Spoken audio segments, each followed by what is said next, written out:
kita merasakan kesadaran bahwa oh ini jalan sukses saya. Allah kirimkan buat saya, bukan buat yang lain. La yukallifullahu nafsan illa usaha. Kalau kita lihat-lihat, masalah tiap orang kan beda-beda ya. Tapi intinya sama kan masalah. Huh? Intinya kepikiran juga kan? Ya kan? Ya. Kalau masalah kan nomor 4 ya. Ya kan? Kan berpikir itu ada 4.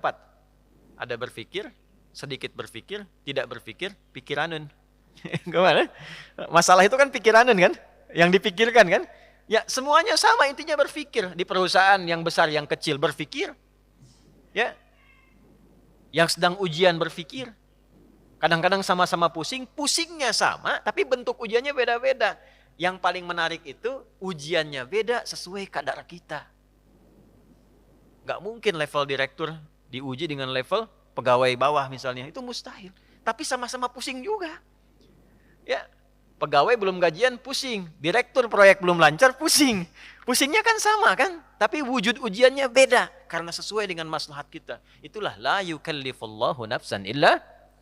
Nah, cara mengatasinya bagaimana? Supaya saat diterima itu ada ketentraman dalam jiwa. Dan ketentraman itu melahirkan kesadaran. Oh, ini kan yang saya minta. Nggak mungkin ujian ini tiba-tiba muncul di hadapan saya kalau saya nggak pernah berdoa. Coba siapa yang pengen kaya, pernah berdoa minta sukses. Terus Allah kasih jalannya, nih lewatin dulu ini. Yang paling aneh kan begini, minta begitu dikabul marah. Kenapa harus saya ya Allah? Kan mana tadi doa gitu. Kan kamu yang minta tadi, kenapa ketika dikasih bilang kenapa harus saya ya Allah? Ini kan aneh sebetulnya. Ya? Jelas ya? Nah, supaya menghadirkan suasana itu, solusinya apa? Itulah hadiah Isra Mi'raj.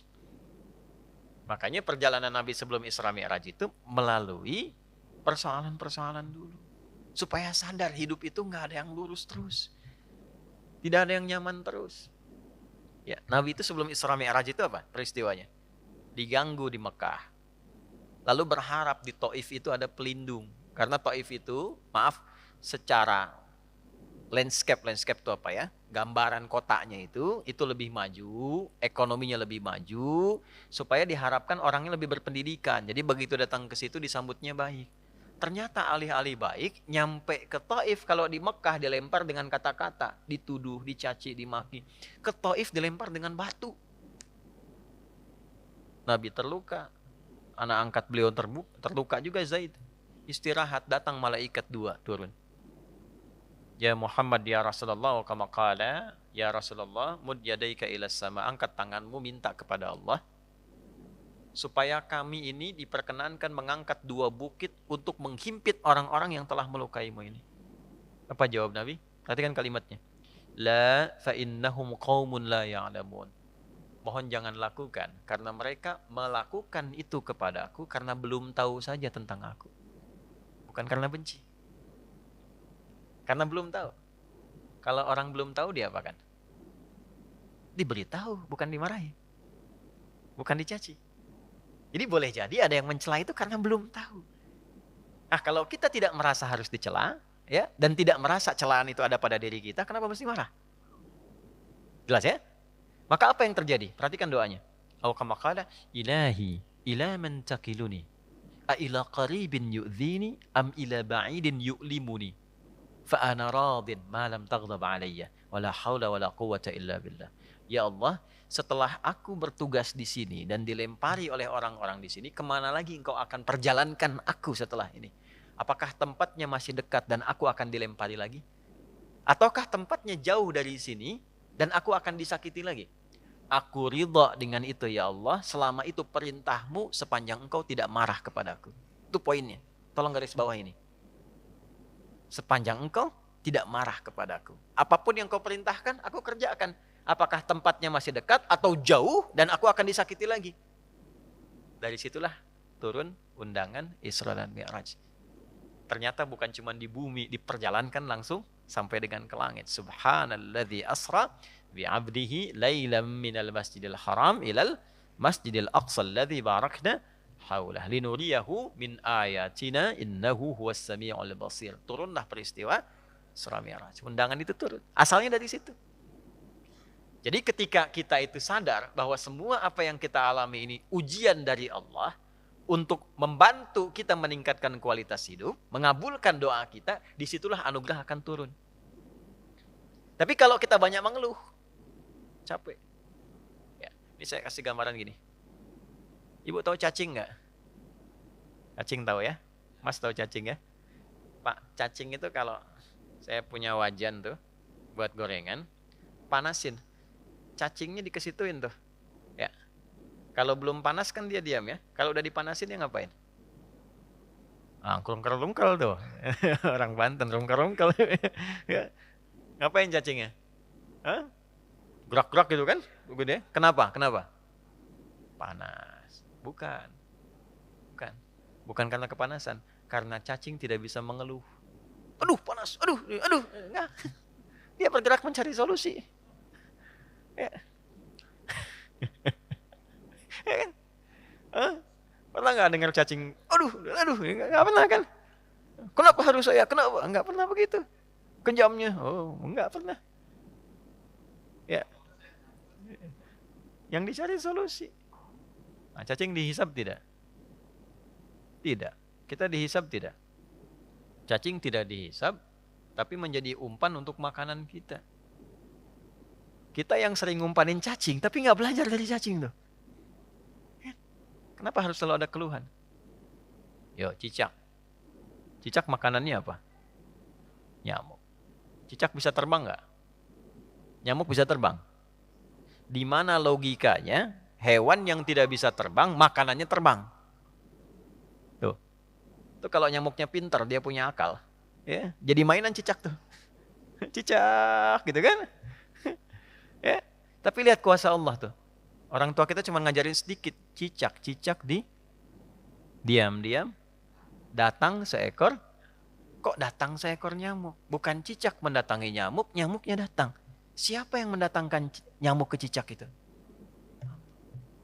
Apa pernah cicak mengeluh? Tidak mengeluh. Nah, itu binatang. Nah, yang mau saya katakan, mengembalikan suasana itu, Nabi sudah mengajarkan dari peristiwa Isra Mi'raj. Tidak ada orang bebas dari ujian. Tapi kalau kita menyadari semua datang dari Allah untuk membuat kita lebih berkualitas, satu, dan mengabulkan sesungguhnya apa yang kita mohonkan dalam doa, maka turunlah kemudian kenyamanan. Kalau Nabi karena Rasul, karena Nabi Rasul, mukjizatnya Isra Mi'raj, naik buraq, kita nggak mungkin naik buraq. Odong-odong banyak, delman banyak, tapi naik buraq mustahil. Ya, karena peristiwanya tidak mungkin berulang, maka hadiahnya diabadikan, itulah sholat. Itulah sebabnya panggilan sholat itu bersanding dengan hajat. Karena itu sholat disebut dengan hajat. Kebutuhan. Wasta'inu bisabri was sholat. Kalau punya masalah, terima dulu dengan sabar. Dan lakukan sholat. Nah, jadi asalnya sholat itu diperintahkan oleh Allah lewat Rasulullah untuk menyelesaikan semua masalah kehidupan kita. Makanya dulu orang-orang yang punya hajat, punya masalah, itu melakukan sholat. Nabi Zakaria punya masalah. Diuji dengan keturunan. Rambutnya sudah memutih, fisiknya sudah letih. Maaf, istrinya divonis menopause dan mandul. Secara medis gak mungkin punya keturunan. Maka apa yang diperintahkan oleh Allah? Diilhamkan sholat. Di Quran surah 3, ayat 38-39. Ya. Hunalika da'a Zakaria rabbah qala rabbi habli min ladunka dzurriyyatan thayyibah innaka sami'ud du'a fanadathul malaikatu wa huwa qa'imun yusalli fil mihrab annallaha yubashshiruka bi Yahya. Setelah manusia mengatakan enggak mungkin kau punya keturunan, beliau salat. Dalam salatnya beliau memohon, ya Allah, semua memvonis aku tidak akan mungkin punya keturunan, maka aku menyebut namamu yang memberi tanpa punya batasan, Hab namanya. Dari Wahab. Ya Allah, saya minta darimu saja. Karena orang lain mengatakan gak mungkin. Saya minta darimu yang tidak punya batasan. Engkau pasti mendengar doa saya. Kalau yang pada maha mendengar juga tidak terkabulkan, kepada siapa lagi saya mesti meminta? Maka langsung turun jawaban. Padahal beliau itu masih berdiri dalam sholatnya. Belum selesai sholatnya. Fanadathul malaikatu, turun malaikat. Wahuwa qa'imun yusalli fil mihrab. Sedangkan beliau masih berdiri dalam sholatnya. Turunlah berita, disampaikan akan punya anak, namanya langsung dari Allah, Yahya. Nabi Musa sholat. Musa itu sholat. Quran surah 20, Thaha ayat 14. Innani anallahu la ilaha illa ana fa'budni wa aqimis salata li dzikri. Nabi Isa sholat. Quran surah 19 ayat 31 sampai 33. Wa awsani bis shalah. Allah memerintahkan padaku untuk sholat. Nabi Ismail sholat. Quran surah 19 ayat 55. Wa kana ya'muru ahlahu bis shalah. Bahkan Nabi Ismail itu meminta semua keluarganya jangan tinggal sholat, jangan tinggal sholat. Itulah sebabnya kenapa sholat itu menjadi yang paling pokok dalam hidup. Dan tidak ada alternatifnya sampai meninggal. Kenapa? Karena Allah menginginkan semua masalah kita selesai. Tuntas. Saat sholat kita minta, rukuk, sujud, selesai masalahnya. Zakat itu wajib kalau ada kewajibannya berlaku. Sampai nisabnya, keluar zakatnya. Tapi kalau belum sampai batasnya, nggak ada kewajiban zakat. Puasa itu wajibnya kapan? Ramadan. Kalau tidak Ramadan, tidak wajib, kecuali nazar. Ya. Dan saat Ramadan pun kalau nggak mampu, masih bisa diganti. Kalau tidak qadha, fidyah. Haji wajib nggak? Kapan? Bagi yang mampu. Tapi sholat, semua berlaku, berdiri. Nggak bisa berdiri, nggak mampu, duduk. Waqu'uda. Nggak bisa duduk, berbaring. Nggak mampu berbaring, isyarat. Nggak mampu isyarat, berkedip. Dengan kedipan selama masih sadar. Nggak mampu berkedip, disolatkan. Kan sudah selesai. Ya. Ya, sampai titik akhir tuh. Ya, sampai titik. Kenapa? Karena Allah tidak menginginkan semua hambanya siapapun punya masalah yang tidak selesai. Duduk punya masalah, selesai. Berbaring punya masalah, selesai. Itu masalahnya. Dan tidak ada orang hidup yang tidak punya masalah. Ini subuh kan baru berapa menit tadi kita lewat tuh? 30 menitan. Ada nggak yang nggak punya masalah sekarang? Nggak ada. Nanti subuh ke zuhur pasti punya masalah lagi. Kalau sholatnya benar, selesai.